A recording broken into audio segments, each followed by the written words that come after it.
Hi, I'm Cory along with Neil Rudel, live from Dallas, Texas. We're going to wrap up Penn State's trip to the TicketCity Bowl here, and we'll get to the coaching search in a moment because that's what obviously a lot of people want to know about. But Neil, the game itself, tale of two quarterbacks. One kid knows how to make plays, the other one just does not.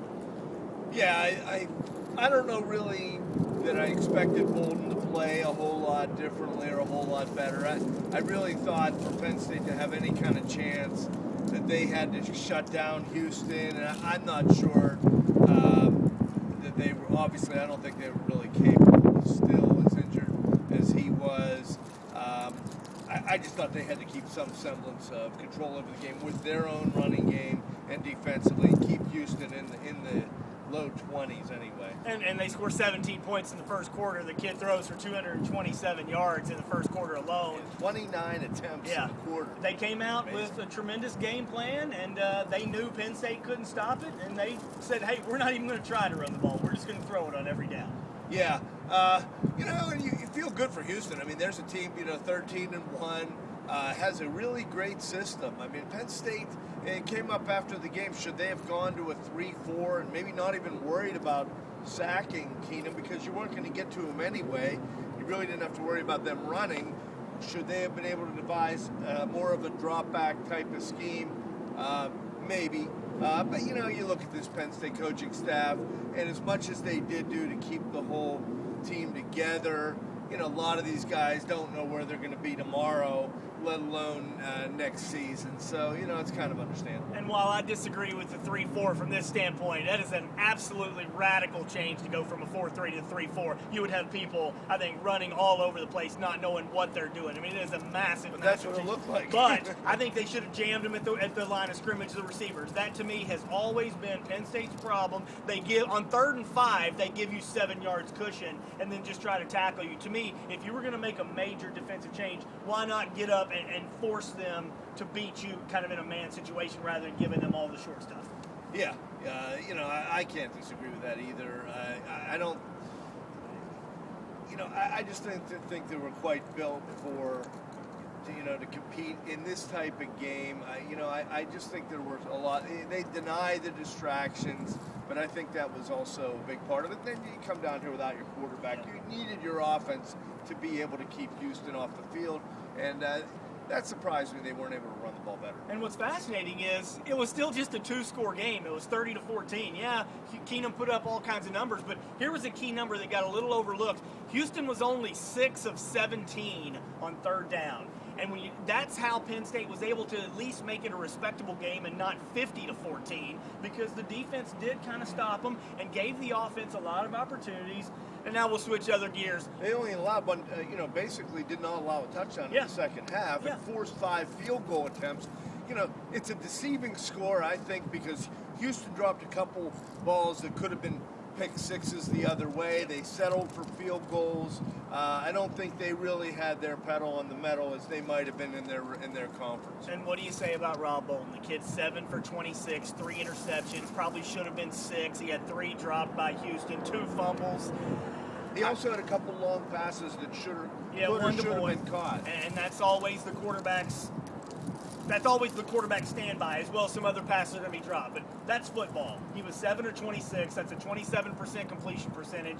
I think the kid has regressed so badly since we first saw him a year and a half ago. Yeah. And yet, here's what I want to give a shout out to Donnie Collins from the Scranton Times-Tribune, one of our colleagues. Wrote a great column today, Neil, saying, you know what?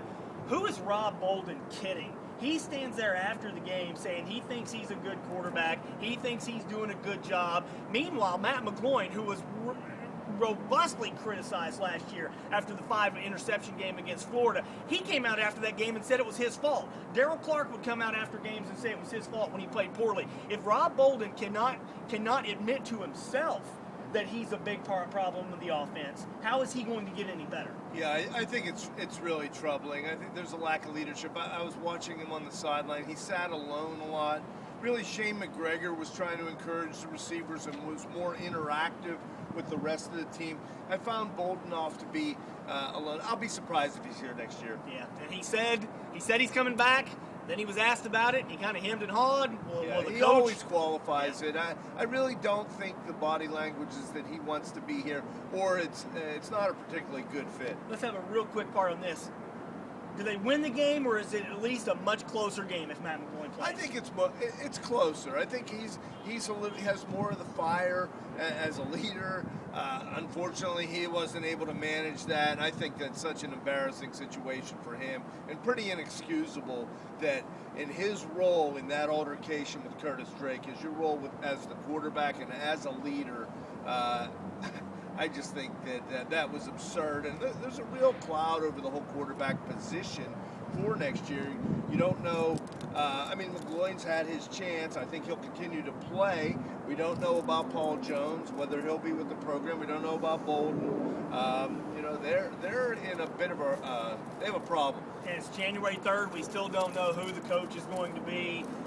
Maybe it'll come this week. Maybe it's next week. Pete Thamel wrote a good piece in the New York Times today talking about how when you get to this point and the pickings are the Greg Romans of the world and the Bill O'Briens of the world, that tells you that either one, Joyner and the search committee either have an ace up their sleeve that they're still waiting to unveil, or basically they've got nobody, and that Joyner, this was the key point, that Joyner possibly could have been completely overmatched and overwhelmed by this search. They didn't go to the search. They didn't go to a search firm. Joyner's decided to do this on his own. I mean, does Dave Joyner know how to conduct a search? Yeah, it's very possible. I don't know how he would, and it's very possible they may have overvalued Penn State's stock among the coaching fraternity. If you don't have Penn State ties, do you have more? I think you have less incentive to come. These pro guys, I really have a lot of questions about. You do a good job at Penn State for a couple years, and you're a Belichick assistant. The New England job opens up. You run back there. I'm wondering, do you get back to a Schiano? If no other college coaches, if I don't know if it's dead yet with Peterson. I'll be interested, obviously, for the next week. I'm going to reserve judgment, obviously, till they still could turn up an ace. We'll see. Maybe they do have one, and that would be great, and we'll obviously have to wait and see. If they don't, and they turn up a Tom Clements, or they turn up some assistant coach somewhere, are they going to sell 107,000 seats? And that's the point. And to me, if they can't get a proven college coach or somebody on the way up that people can identify with, or somebody from the NFL that people can look at and get excited about, then I don't think it's the end of the world to give the job to Tom Bradley for another year. I don't. I mean, you're not ready for this. This is 46 years, and it just may take a little longer than a month or two to get a desirable candidate. We'll see how much longer it takes before they have a coach. It's going on nearly 2 months now since Joe Paterno was fired, so really just a crazy situation. Hey, how about a shout out to our videographer? Well, who is that? Diane Rudel. She looks better on this side of the camera, too. Thank you, Diane. All right, thanks. For Neil Rudel, I'm Cory Geiger, and thank you to Diane Rudel. All right, saying goodbye here from Dallas, and hopefully the next time we see you, we'll have a new coach that we can talk about.